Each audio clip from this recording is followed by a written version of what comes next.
Boards and booze, booze and boards, drinks and beers, fight some hordes. Drank too much, forgot our swords, ran back home, filled our gourds, got drunk again, sang some chords. Boards and booze and boards, with Mickey and Jeb. Hey, Mickey. What's up, Jeb? Haven't seen you for a while. Yeah, I just got back from that island, you know? You went to the cursed island. Yeah, I had a great time. When I was leaving, I found this awesome trinket. That doesn't look good, Jeb. That's probably cursed. Nah. Way to go, Jeb. You are now a tiki. Oh no, what happened, Mickey? You're a tiki, dummy. Oh you no. turned yourself into a tiki. Well, it's going to be a few months before I go back to the island, so I guess I'm going to have to do the review like this. Okay. What then are we going to be reviewing, Jeb? Hey, it's Spirit Island. It's kind of like the island that I went to. Yes, it is Spirit Island, and Jeb is now a tiki because he went to Spirit Island. I don't know what to do now. Well, Mickey, we should probably tell him about Spirit Island. I am just ahead. I'm not going anywhere. Okay. Alright. Spirit Island is a game for 1 to 4 players. Yes, 1 to 4. It is by Fabled Nexus, which is part of Greater Than Games. Greater Than Games might sound familiar because they are... They did that one game, right? They did that one game. What's the game, Jeb? Is it Sentinels of the Multiverse? It is! We haven't reviewed Sentinels, but it's an awesome game. So it's... let's see if we got a game designer here. It should have... R. Eric Russ. Or Roos. Anyways, that's how it goes. And oh, be careful there, Mickey. You almost knocked me over. I'm gonna knock you over, Jeb. I'm not thrilled with talking to a tiki head. Ah, hey, I can still feel things. Alright, so anyways, Spirit Island is a Kickstarter. I kickstarted it. Jeb did not. And look what happened to me for not kickstarting That's it. true. He is now head in the world. Hey, I get it, 'cause I'm ahead. Anyways, I backed it. One of the reasons is because I do like Sentinels, so I gave this a shot. We are going to get into, as normal, we're going to get through the components, we're going to go through gameplay, or how to play, and then we are going to play a game of Spirit Island. You guys are in for a ride here. This is not a simple game at all. Mechanics wise, it's not necessarily hard, but there's an awful lot going on. Hey, so, is it like most games where we're the people going to the cursed island? You're the dummy who went to the cursed island.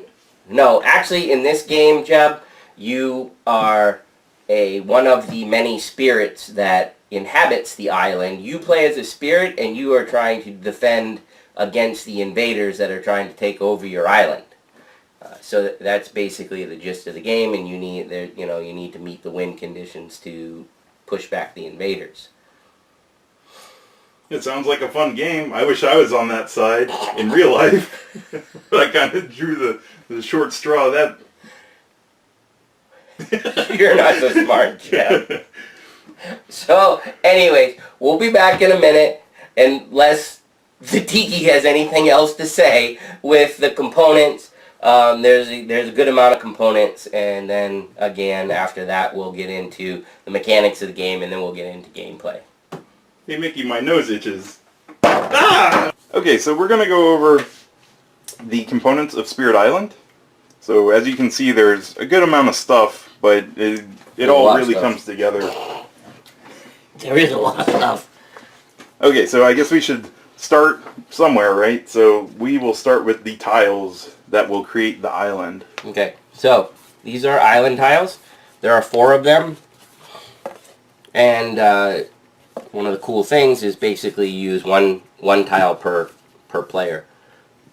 The parts of a tile: the ocean areas, the wetland areas, the sand areas, the jungle areas, and the mountain areas. They're very distinct. They're colored nicely. Just as an aside, once you get used to the board, you can flip it over and they have a more realistic looking side to the map, which is really kind of cool, but we suggest that you start on the other side because it's much easier to make out the differences in the areas. So anyways, that was a pretty cool feature that they did, and that is the island map tiles. Well, what are the small numbers and symbols on them? So down here, you're going to use these symbols during the setups of the game. It's going to tell you what to potentially put in each of the areas. Some of them don't have anything. They have numbers that could be referenced by different items in the game. Next up is the invader board, which is I think the only big board that we so this is really the only other board that you'll use. And it's nice because basically it's like, to keep track of cards that are going to come out. So in the on the invader board we have what, Jeb? There is the, I guess, fear card side. Okay, so over here is the fear card side. We'll get more explanation, obviously, of what all these things do. But anyways, the fear stack is going to go here, and as the game progresses, you'll be able to earn the fear cards. They will first go here, and then once they're used, they'll go into the bottom discard part. Keep in mind, if you caught what we said, in this game you're actually the island. So in this game, fear is actually good because you are trying to scare the invaders off your island. So fear cards in this game are not a negative thing, they're a positive thing for you. Yeah, you want to generate fear. Yeah, exactly. And which brings us to the next part of the board is the fear pool. Okay, so this area of the board is the fear pool. We'll skip ahead just real quick. These are fear tokens that are going to go in here. They start up here and they can be moved down into the center area. So fear pool, generated fear. So basically all that means is those tokens start up here, and throughout the game you'll be able to move them here. And there is also above fear pool and in the generated fear zone there's some words that explain what, I think that's what 4 fear per player is the setup. So it's like reminders for lots of reminders in this game, which is really good because, as we said in the intro, there's a lot going on in this game. So this is a reminder that during setup you're going to put 4 of those tokens into this pool here. And then there's actually a scroll underneath the fear pool symbol that tells, what is it, the Spirit Island phase order. So it tells you the order of every turn. I'm not going to read that to you because I can't read it. There is no B. Okay, I was going to say, B is B? You're upside down? No, B is that I'm not going to pick up the board and read it. Okay. All right. So on the right side of the board, there is the terror level and the blight zones. Okay. The terror level.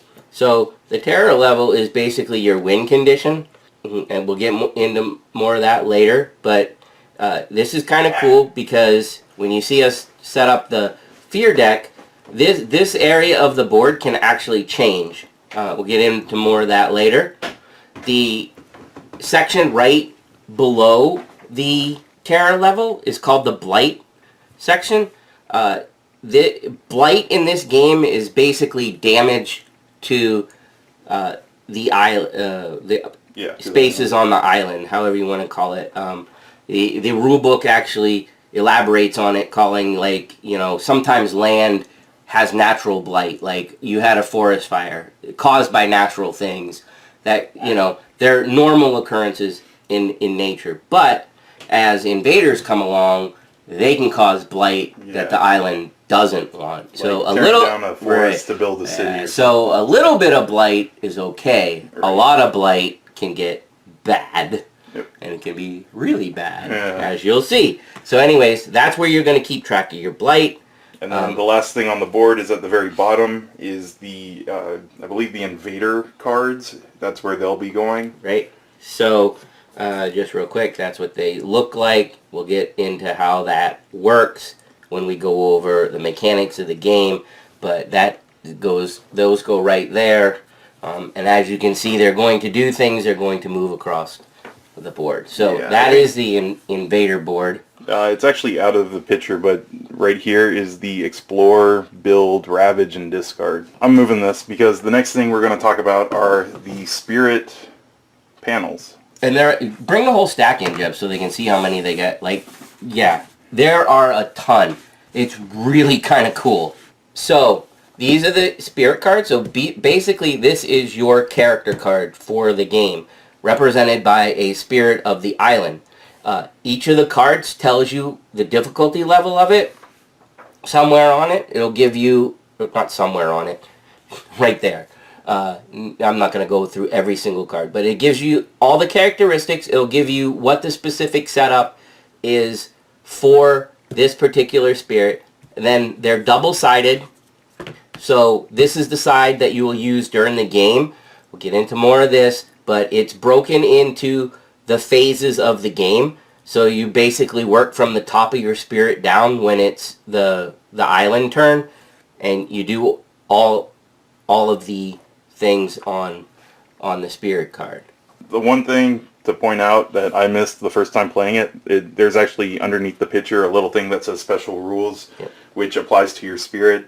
Yeah, if you're like me, you just completely missed it because I was looking at this side of the board and I didn't realize that. That's actually the special power for your individual spirits. Yeah. Very unique to this, combined with this section of your card, is very unique to the spirit in the game, and the complexity levels really do vary greatly from the easiest ones to the most difficult ones. Can you flip that over real quick? Yeah, sure. On this side, it tells you the complexity, and then also down here, it kind of gives a breakdown of, like, what is it, offense, defense, control, stuff like that. Right. And each of the spirits have different mixtures of it. So if you're not going to play solo, it's a good idea that you guys might want to decide how you want to disperse the the abilities of your spirit. But as you can see, there's a ton of them, so you have a lot of options. And again, the complexity goes from low, medium to high. Okay, and I'll jump to the back of the spirit board. So just so you guys know, that I'll reiterate, spirit board goes in phases that you're going to go through while you're playing. Top card is called the growth phase. It's broken into 3 different sections. Well, it depends on what spirit you play. This spirit is broken into 3 different sections. Jeb's right. I think most of the basic ones are 3, though. Yeah. You're going to pick one of these and then do all the actions in it. So if I pick this space, I would do this, this, this. If I pick this space, I would do this and this. And it is do all of them. You can't pick and choose. You can't pick and choose. Although, playing it, I don't know why that would make that much of a difference. You kind of want to do all the stuff you can. The next section is the presence. 2 things happen here. It's indicative of how much money you're going to get during this phase, and it also tells you how many cards you're allowed to play during this phase. So these chips at the beginning of the game are going to be covering the spots on this board except for the first one. And then as the game progresses, if you decide to put presence on the board, you'll be able to uncover it, and now I'm going to earn 2 energy during a turn. Correspondingly, if these are covered and I take from this track, now I am able to play 2 cards during the game. So basically that section is how much economy you get during the turn, and this is how many cards you can play during the turn. And there are also some spirits have special effects within the track. Yep. That if you get to, like, if I uncovered this, it kicks off a special icon that lets me return a card from my discard pile during that phase, which is kind of cool. The last section of the card, which I touched on real quick, or Jeb did, I think, this is all related in terms of special powers. So this is the special power that's unique to the spirit. This is that spirit's innate abilities. So this is where the elements of those cards that we showed you earlier come into play, and it tells you how many of the element that you need to be able to do this power during your turn. So in this case, I would need 1 yellow and 2 blue, and this innate power is a slow power. So that would happen during the slow power phase. And Anything else to add, Jim? Those are thresholds, and Yes. so if I have 2 yellow and 3 blue, this says instead of doing that, I can do something else. So since I'm at 2 yellow, 3 blue, I can do the new ability, or I could still do the old one if I choose to do so. Right. But it's not like you get both, and it's not like you have to pay. Unless it didn't have the word instead. Exactly, yeah. If it didn't have this word instead, Jeb would literally be able to do this line and this line. But that one, for example, Right. says it. A lot of them do, but there are a few cases, particularly when you get to the bottom, that it'll let you do a second ability within. But you're generating a lot of elements at that point in time. Yeah. Next up are the pieces of the game. So there are Dahan. We'll start with them. Okay, so the Dahan are basically represent the inhabitants of the island, represent by these little mushroom-looking. They're like native inhabitants. Right, native inhabitants of the island, and those are represented by these. Next up are the invaders. Okay. And invaders is a term that covers all 3 of these types of pieces. Right. So this pool here of the white plastic pieces, this is inclusive of being invaders. Within the invaders, you have an explorer represented by this little guy. I don't know if you can see it. Okay. And then the next level of invader is called a town. And that's got like 2 buildings on it. It's got a 2 building and a city, which was represented by 3 tiers. Right, nope, it's not Monopoly, people. Next up are the blight pieces. So the blight, which is basically damage to the island, are represented by these little gray tokens. Evidently, I can't seem to get them to stay on the right side. And then the spirit presence markers. So each person, this is not all of them, but gets colored wooden discs. So I have the blue and purple showing here. And this is basically your spirit's presence on the island. So if it's sitting on a space in the island, you have a presence there. They also go on the card in these spaces, but that's your spirit presence that everybody will start with. Do you remember how many there are, Jeb? 13, I believe. 13 of these per color. These discs, yeah. Okay, then let's do the markers. So the single effect or single turn effect markers, they have colors that correspond to the spirit's presence disc. So just like we talked about these wooden discs here, these tokens here are given to the player at the beginning of the game. All they are is reminders. That's what they do. In case you have like a single turn effect, you can plop it down on a space to remember, hey, something that I did is happening there through this turn. So that's what they represent. And also in the end phase, there's a reminder to pick those up. So right. They got that covered. Next are the energy. So the energy, you'll earn energy during the game, and it is how you pay for your cards in order to do things during the game.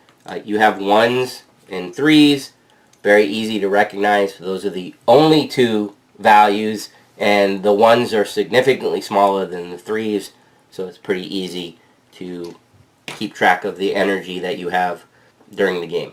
And the last kind of marker is the fear marker, which we've kind of already hinted at. Fear markers. So the fear markers are what go into the pool that we showed you on the invader board. These are basically when you generate fear, when you scare the people, you start moving these into the generated fear spot. They're what allows you to get the fear cards that I showed you that will go on the track. I didn't actually show you the cards yet, but... So we'll start with the player aid cards, because those are kind of easy. Yep, so you got player aid cards, you have turn order, and spirit actions, And then on the back, really nice, you have cheat sheets for power and fear effects, plus all the pieces and what they do. So, well, it's not all inclusive, but it's really, really good. It helps a lot. It really, really is. So, like I said, you write down with the phases of the game and what you're supposed to be doing. Cheat sheets on what some of the symbols mean that could show up on your spirit card. And again, like I said, on the back, what the symbols represent and parts of the island, etc., etc. There's a ton of information squeezed in on these cards. They did a good job. Next up are the power progression cards. Okay, so your spirits, certain cards that come with your spirits. So here's an example of the backs of those spirit cards. You can see that it matches. Right, so that goes like that. And power progression cards are basically used in the very basic game. Yeah. Okay. I would say for like beginners, or if you don't want to. If you don't want to mess around with it, and all it is so I'm gonna skip ahead a little bit, Jeb, and I'm gonna talk about your special spirit cards.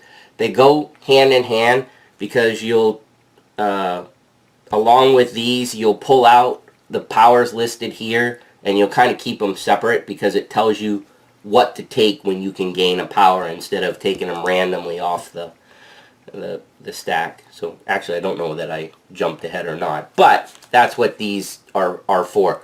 They're kind of optional. Yeah, I definitely they help with your first time playing because you can get a good idea. Definitely use them the first time. Next up are the we'll continue. We'll do minor and major power cards. Okay, so your minor power cards are right here. They have a distinct back. You turn them over, and there you go. Some interesting features of the card. So there's a fast phase and a slow phase of these. They're represented up here. The cost of the card is represented up here, and the elements are on the left side. Yep. They generate elements that you can use. We'll probably get into all this more a little clearer, but one of the things that I want to point out when we were talking about the progression cards, there are little color-coded blips, whatever you want to call them. Yeah, they colored the corners of certain cards. As you can see, all those are colored, but then like this card right here doesn't have a colored corner. This actually matches like the power progression of the red one. Yeah. So you know that red card, if you're going to use the red progression sheet, is gonna come out. So that was a really nice touch too. Really nice touch. It helps with the setup. Yes, it really does. And since I'll move right into the major, which, if major and minor, these are a little more powerful, but they are exactly the same. They have little color-coded corners if they come out, if you're going to use the progression cards. There's also unique power cards, which are like they sound unique to each of the spirits. Right. And the spirits start with all of their unique. Start with the 4 cards that match your spirit card. So let's see if we can find that guy. Bottom. Right there. Alright, yeah. See, so there are the 4 cards that match this spirit. This will be your starting hand during the game. So again, nicely done, nice touch to the game of making things easy to find in a game that has a fair amount of parts to it. So we'll back up real quick, and we're going to talk about the parts of the card because that's kind of important. And we'll just pick a minor card because basically the difference between minor and major is, how powerful it is. So the parts of a card. So these power cards, we'll start from the top, and we'll work down. Up in the top corner here, there is a cost. That's how many energy, the money, whatever you want to call it, it costs to play this card. The circle around the card is either red or blue. That means if it's fast or if it's slow. A red circle is a fast card, a blue circle is a slow card. Yep. Down the side of the card here are the different elements that when you play this card that it provides you for the turn. and it is for the entire turn, and it is not a depleted type of thing. So if this card, and I played a bunch of combinations, and see there's a green there, and I played other cards with a green, I would have 2 greens the entire turn, no matter what. They don't get spent, so to speak, until the end, and then they all get wiped out.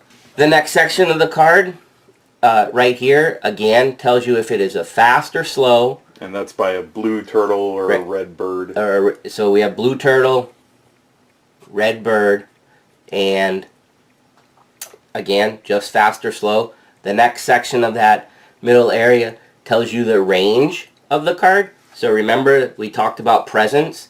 So basically it's talking about from an island space that you have presence, how far does this power extend?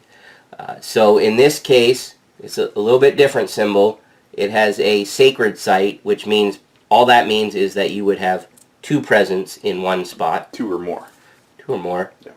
And it has, and then the number means how far it can go. So that can go 1 space away. And then the last part tells you what it can target. Most of the cards target any spot. There are some that have a particular requirement, though, like, it has to have a dawn, or it has to have this, or it has to be a particular type. But for the most part, you're going to be able to target anything. Then after that, as you can probably guess, the text tells you exactly what the card does.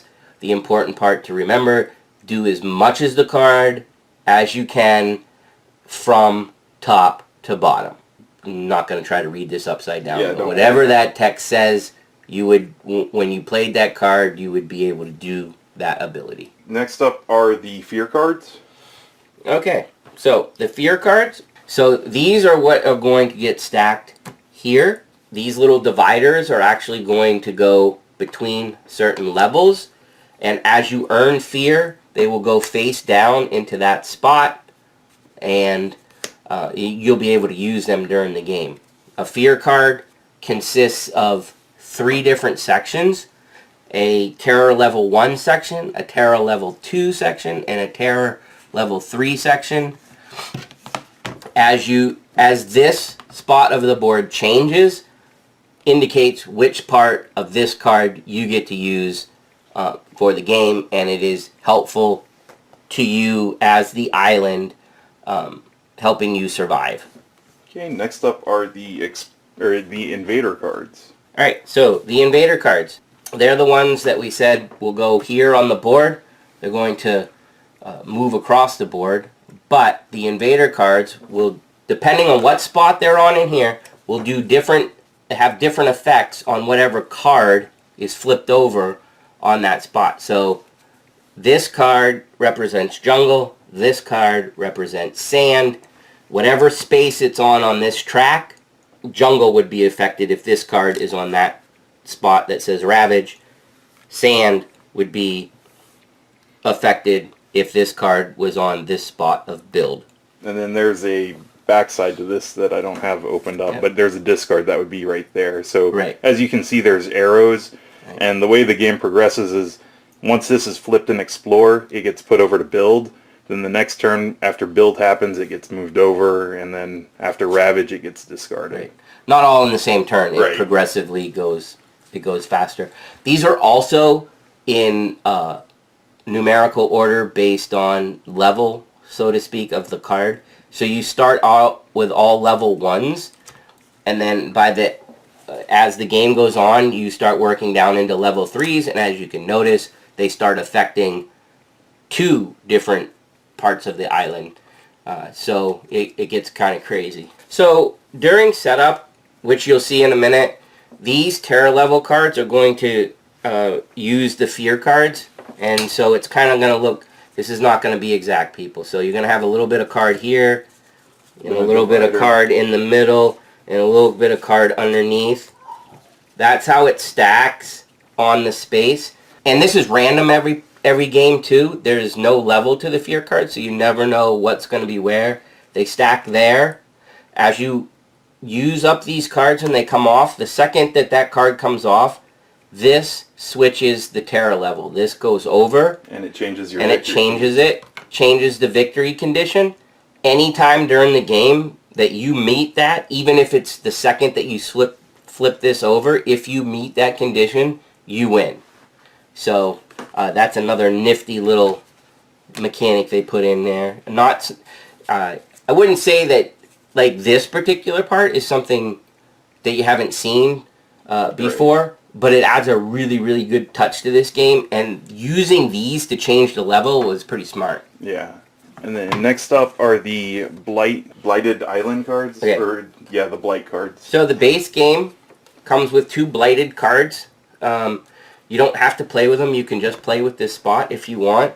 But you randomly select one of these to start. You'll put it down here. Oh, right. Yeah, it starts the on green side, the Healthy Island. Sorry, I was doing it the wrong way. Healthy Island, Blighted Island. You randomly pick one of these, and you'll just set it there. Follow the setup factor. At some point, the card's going to flip over. Right. So when it does, you flip it over and then follow the rules follow the other side of it. Basically, the card starts with Blight on it. When the Blight runs out, you flip it over. It's going to put more Blight on the card. If it runs out again, you're probably going to lose. Yeah.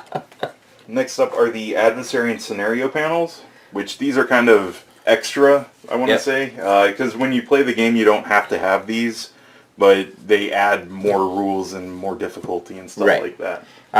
Actually, your first playthrough, don't recommend putting them in. I don't. I mean, Jeb and I have been playing games for a while. I really enjoyed our initial feeling out of the game, playing none of the extras, just because there is so much going on. Yeah. I would recommend don't put these in quite yet. I think you'll be happy if you don't. Here's an example of an adversary. This is the Kingdom of Brandenburg, Prussia. So anyways, within this card, they also have levels on how you can play it. So not only is there an adversary card, but they're not static either. It's not like this does one thing. And on top of that, if you choose to play level 5, then all the effects of the previous ones are stacked onto level 5 as well. So pretty impressive. So that would be an adversary. Adversaries come into effect with the little Explorer cards. There are also these tokens that were included that help remind for certain effects of them. And like Jeb says, all the bad things can stack. It has a specific setup if you're going to use them. I forget how many you get in the base. There might be 3 or 4. I think you get 3. And there's 3. Yeah, okay. So there's 3 different adversaries in the base box. Plenty to do. And then for scenarios, there's 4 different scenarios you can play. Again, not really recommended to just jump right into that. You'll be keeping a track of an awful lot. At least get the feel for the game first, in our opinion. Alright, I think that's everything for components. So we are going to go through setup. Okay, so we are going to show you how to set up a game of Spirit Island. As you can see, we kind of have it set up so that there's plenty of space because there's lots of stuff going on. A little bit. Yeah. Before we get really into it, though, just to let you know, this is what it looks like for a 3-player one. The map is set up like we said it during, components on. You just take a piece per player. If you wanted the 4th, you would stick that in there and make a bigger circle. I was looking for Jeb to help out and actually show you, but he's just standing there looking at me. So you're not going to get to see the 4-component map because he's just like, why are you doing that, Mickey? Whatever, Jeb. I thought you were just going to pull one piece out, I was put that one in and be like, okay, never mind. Alright. Okay. And plus Mickey's going to yell at me because we've already set up and it's not in the order that I have it written. But anyway. Okay, the first thing for setup is to select an adversary or scenario if you are using them. They are not required, but they do change setup. Right. So we are going to, during gameplay, we are going to play the easiest adversary that they recommend. So we can show you a little variety, so it's not just playing out of the box. We do recommend playing. We do recommend not playing with this for your very first game. And honestly, to tell you the truth, even if you're, an experienced gamer, I would recommend getting the mechanics down once without the complications. Once you read the card, you'll be like, oh, that's not too bad. But it would be one more thing to keep track of, and there's a fairly good amount to keep track of anyways. But that's certainly up to you. We're going to play the Kingdom of Brandenburg, Prussia, and as we go along, we're going to show you standard. If this card affects it, then we'll show you what you would do. Again, there's many different. We can't go through every single one for you, but we're going to give you an example of at least one adversary. And we're doing level 1 of that adversary. Yeah, we're going to do level 1. Okay, so after you do that, the invader board. You put it down like we did. Invader board is on the table. Alright, first thing is there are 4 fear markers per player. So we are going to play a 3-player game. So that would be, how many, Jeb? 4 times 3 is 12. There's 4. 2 sets of 4. And don't be like me where when Mickey told me when we first played to put them on, I just threw them anywhere. Yeah. They actually do go on the hat of the pirate face. In Jeb's defense, the rules that he read were the print and play version, and there were no pictures of anything. And he told me that, and I was like, Jeb, here, take the rule book. You're going to need to see what they're talking about. Alright, after you put those markers on, shuffle the fear cards and take 9 of them. So, Mickey, here are fear cards. Okay.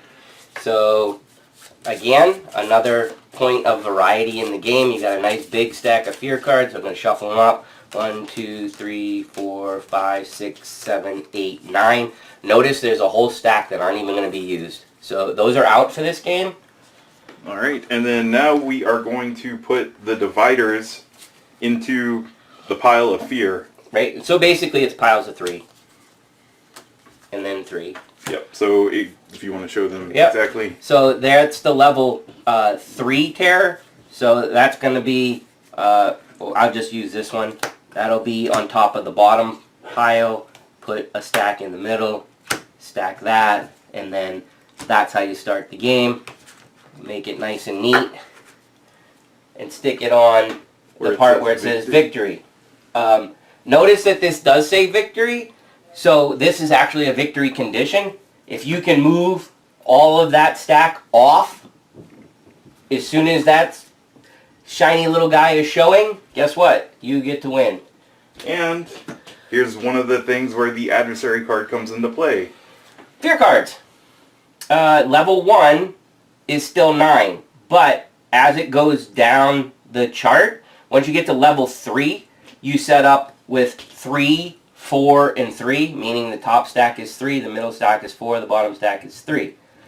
Also, for level 1, this is the same, but fast start. During setup, on each board, add 1 town to the land with a number 3. We're not going to do that quite yet, but Jeb wanted me to point it out because it does go along with this whole line with the fear cards. Yeah, it changes fear setup, and then there's setup for the board. Right, but we haven't set up the board yet, so we'll float back to this. Yeah. But and like Mickey said, that adversary is the exact same as basic setup for the fear cards. Yep.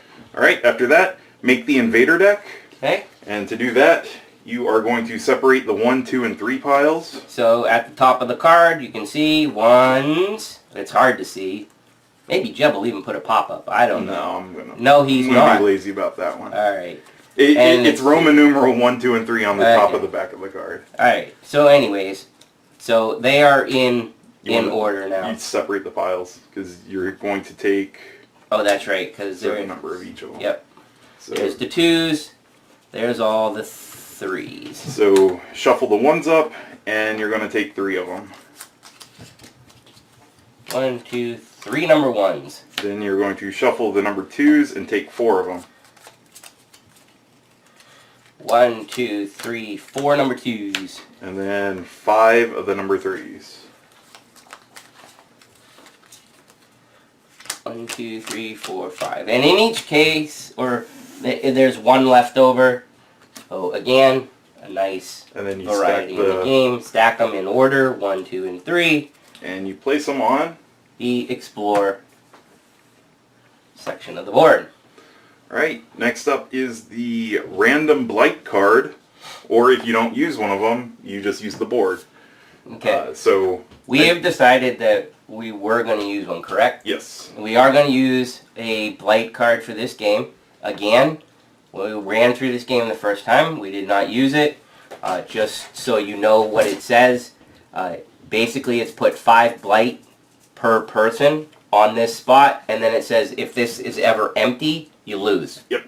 So there's no real special condition, and I will let Jeb pull one of these, and he picked one. Right. And now we have the setup condition for the blight. It says 2 blight per player. This is a 3-player game, so 6 will go on. So 6. And then it says any blight removed from the board returns here, and then if there is ever no blight here, flip the card. So once the little 6 blight come off, the card flips. Next is setting up the island and the supply. So the first thing is to pick 1 board per player and form the island, which We did. we already did. There's three players, 3 boards. I believe the oceans have to be on the outer part of... Yeah, you don't put the oceans on the inside of the island, Jeb.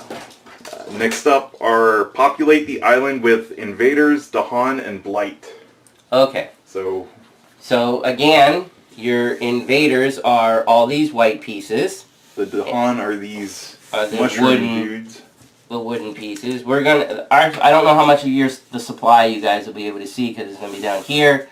That's not really important. Just know that. Just keep the components close to where you can reach them. Alright, so the easiest way is somebody just start working through each of them and put stuff on. So, yep. Mickey, I'll let you pick the place. And Alright, so on the map, in various spaces below the numbers, each section of the island has a number. There may or may not be symbols. If there's a symbol, you put that symbol there. So in this case, on this wetland, there is 1 Dawn. So 1 Dawn goes there. In this mountain area, there is 1 city. So 1 city goes there. Just a refresher, the city is the 3-tiered one. A town is the 2-tiered one. This space right here gets 2 Dawn. This gets 2 Dawn and a town. This gets 2 Dawn. This gets a city and a Dawn. This gets a Dawn and a Blythe. Notice that during setup, it wouldn't come off the card, just in case that ends up being a question. No, it comes from supply during setup. Nothing. Right here. And where you just pointed is a town. Probably kind of difficult for you guys to see, but it's pretty clear when the difference in the picture, if it's a city or a town. This is a Blythe. That is it for putting up. From the pictures on the board, that's how you set up the game. Now remember, this card told us to do something else during setup that affected the island.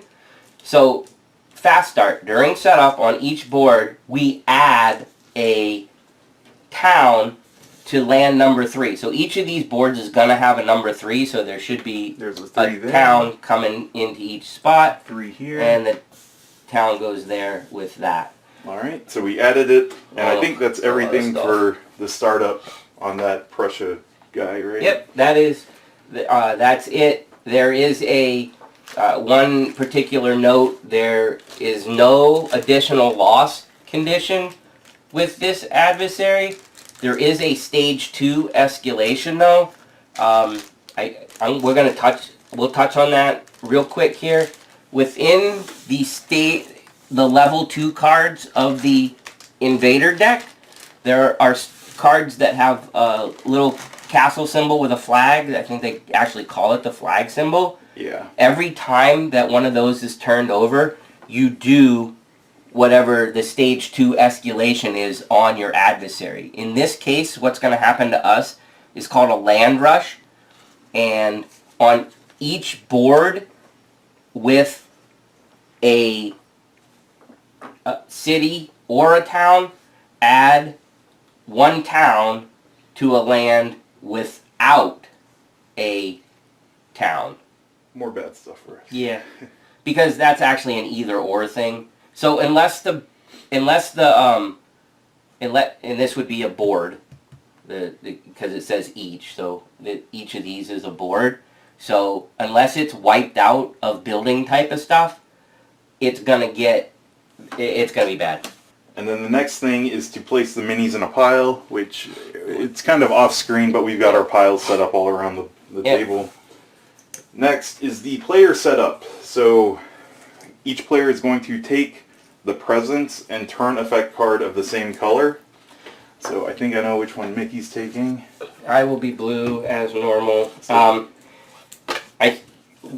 Jeb and I determined that we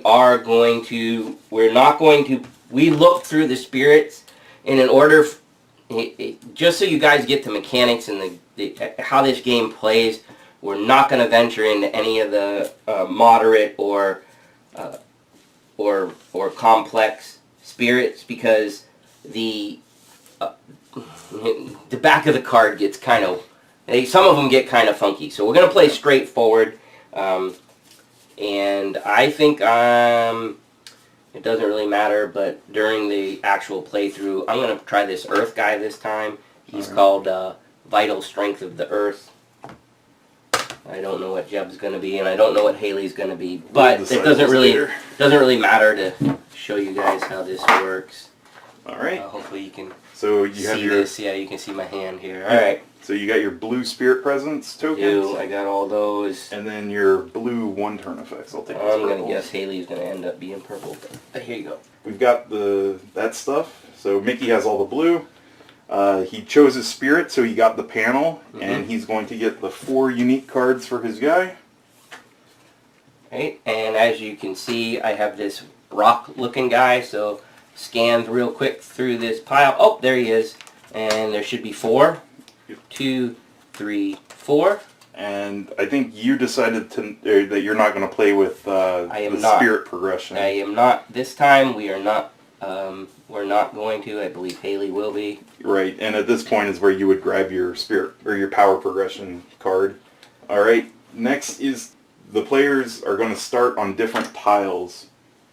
So what you're going to do is follow the setup on your spirit panel, flip the panel over, and then place your presence. So we'll let Mickey walk through his guy. So what that meant, what Jeb just said, is everybody's going to start on a different part. I will pick this, since kind of both of these are the same distance from me. I'll pick this to be my panel. I look at the back of my card and I look at setup. And it says place 3 presents on your starting board. 2 in the highest numbered mountain. So I take 2 presents. I look for I have an 8 over here and a 5 over here. 8 is higher. So I place 2 presents there. And then it says 1 in the highest numbered jungle. I look at the jungle. This is a 2. This is a 6. So those are my 2 spaces of initial presence on the island. Then you flip your board over. Then I will flip my board over. And then what do I do? You're going to place the rest of your presents on the tracks that you have. That have dotted lines around them, because you don't want to cover up your, of course, initial ones, unless I didn't look through every single complex one. I don't know if any of them start with nothing. That would be kind of rude. And if you ever lose one of these, then go buy some Smarties. And yeah, that's almost what it looks like. Yeah, like little sweet tarts or something. So yeah, sweet tarts, not Smarties. All right, so that should be it for your player setup, right? Yep. Because you have your presents on the board, you have the presents on. I have my one-time things, and I have my initial opening cards. Yep. So all players are going to do that. So right now we just have 1. We're not going to do all 3 of them. And after that, the invaders are going to get an initial action. And what that means is we reveal the top of the invader deck and do the explore, which is in the book, but we'll explain how it works now, and then place it in the build space. So what that means is we're going to flip this card over, and it has a jungle. And Yeah, underneath. and notice that it's a explore. So this is only happens during phase 1 where you do it this way, because normally you're going to go from here backwards. Yeah. And anyhow, but this is part of population for the board. So just so you know, go ahead, Jeb. Alright, so for the explore action, it's going to be in all jungles. So we're going to look at just jungles. Yep. And then what we do is look to see if the jungle has a city, a town, or the ocean adjacent to it. That's correct. And if it does, then we are going to place an explorer in it. Right. So let's walk through each of the jungle tiles. Alright, I will start. I will point and we'll populate as we go if necessary. Point to this jungle. Does it have an ocean? In it, does it have a town or a city? It does not. Is it adjacent to a town or a city? It is. So one explorer. Or ocean. And always in the explorer, you only put one explorer in that space. Right. No matter how many. Yeah. Like if there was another town or city here, or I already have 2 adjacent. So if Yeah. you know, it's still just 1. Yep. All right. So this jungle. Oh, it's adjacent to that. This jungle already has 1 in it. So it gets one. Right. This jungle is adjacent to that. And that jungle, Adjacent to a city. but if it wasn't, keep in mind that that is adjacent to an ocean. Same over here. If this wasn't here, this spot would still get 1 if that was gone. My point is, it's close to an ocean. Yep. I'm already not liking what I see. Yeah, it looks bad for us. This was supposed to move over to the build space. Right. Well, once you're done with that, that slides to Yes. the initial build space.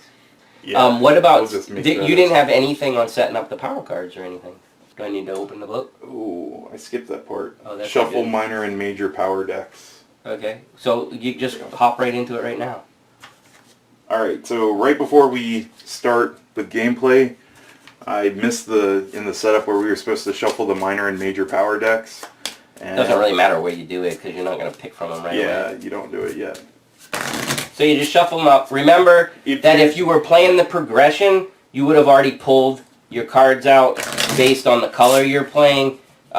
Blue is not playing progression cards. Haley will be. Jeb will not be. So whatever Haley picks, we're going to yank her cards out of these decks. And there you have, just wherever you want, just as long as you have room for a discard pile. There you go.